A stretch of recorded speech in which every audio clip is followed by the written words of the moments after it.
In this specific video, you're going to learn how to install WordPress manually through FTP. Now, before we get started, there's several things that you're going to need. And number one, you're going to need to download WordPress. Number two, you're going to need your web hosting FTP username and password.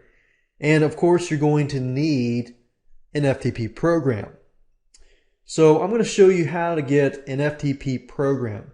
I would actually recommend that you download a program called FileZilla. It's free. You don't have to pay anything for it. And if you go to FileZilla, click on Client Download. FileZilla is compatible with Windows, Macintosh, and Linux. And as you can see, just go ahead and download, install it, and open it up. And then, of course, the next thing you'll need is, of course, the WordPress files. So if you go to Google and type in WordPress download, and you click up at the top here, simply click Download WordPress 3.4, and just locate where it is installed, and we'll go from there. Okay, so this is the file right here. What I want you to do is extract it or unzip it. So we're going to unzip it into a folder, and then simply click on the folder until you see all of the files.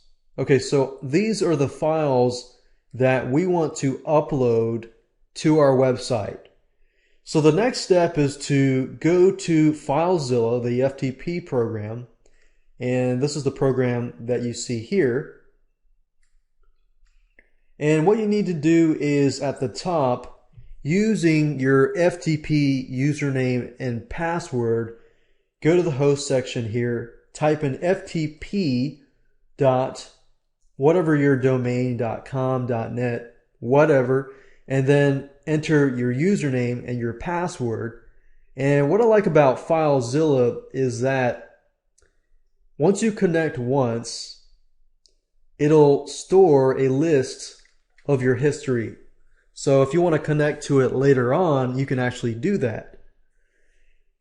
Okay, so right now, what I need to do is I need to go to the public_HTML. Now, some of you will have a main folder called HTTP docs. And for some of you, it might be different. So go to your main folder. And if you want to install WordPress on yourdomain.com, then you're going to copy all of these files to that main folder. However, if you want to install WordPress in a subdirectory, then you'll need to create that directory in the main folder. And in this case, I'm going to install WordPress in a subdirectory. So what I need to do is simply right-click, click on Create Directory, and create a directory. So let's say, for example, that I am creating a blog on t-shirts. So I'm going to call this Funny T-Shirts 2, click on OK, and I'm going to open this folder. And what I want to do is simply highlight all of the files here, simply drag with my mouse from here to here. And as you can see, it is uploading over 900 files. Now, while this is uploading, I'm going to go ahead and go over to my browser, and I'm going to log in to my web hosting panel so that I can create a database and a database username and password. So we need these three items in order to finalize the WordPress installation. So whether you're using cPanel, whether you're using Plesk, or any type of web hosting panel, the key here is to create a MySQL database and a username and password.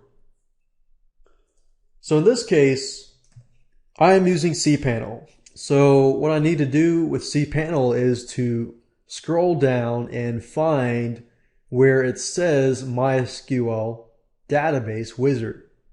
So like I said earlier, if you're using Plesk or any other type of web hosting panel, you should see something that says create MySQL databases.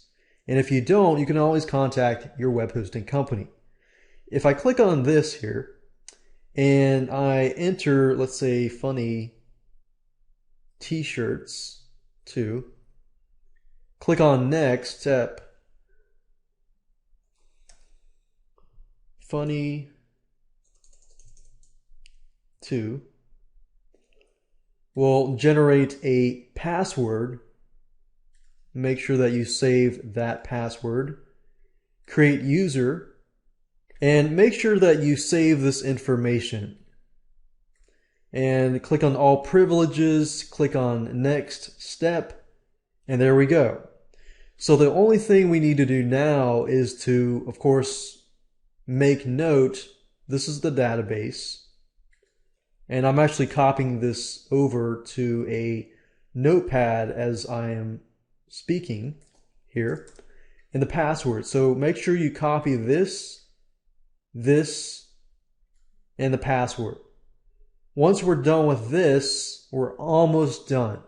Close this out, and I'm going to go back to FileZilla, and I see that all the files have been uploaded.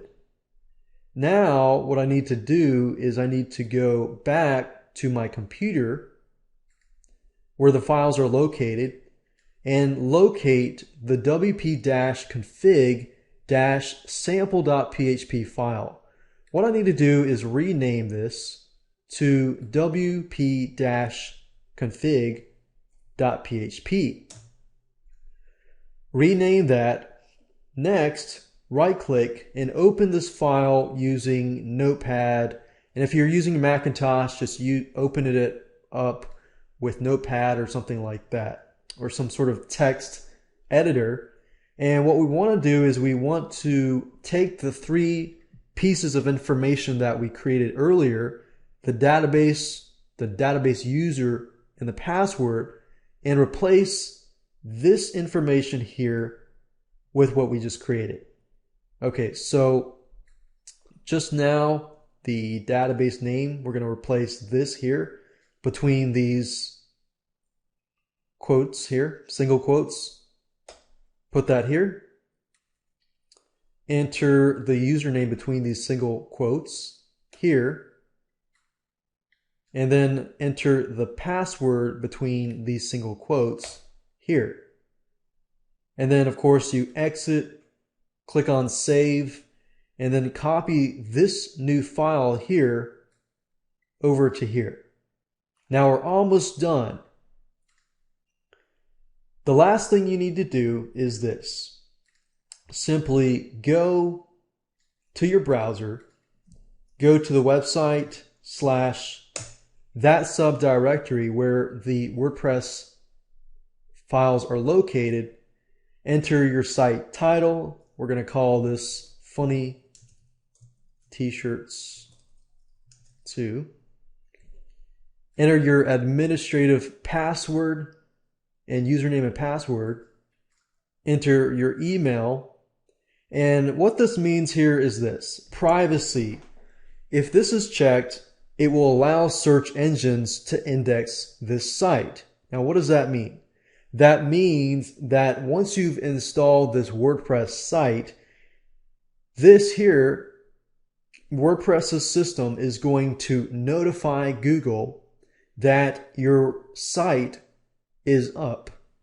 Now, I don't recommend doing this simply because if you do this, then, and your site is not updated, doesn't have content and stuff like that, Google's going to come to your site and say, hey, where's all the content? So what I'd rather do is uncheck this, and once I'm ready and the content is there, then I'll go into WordPress settings and uncheck or check this. So we click on Install WordPress, and it's done. So let's go ahead and log in. And congratulations, by installing it manually, you have installed WordPress 3.4 version.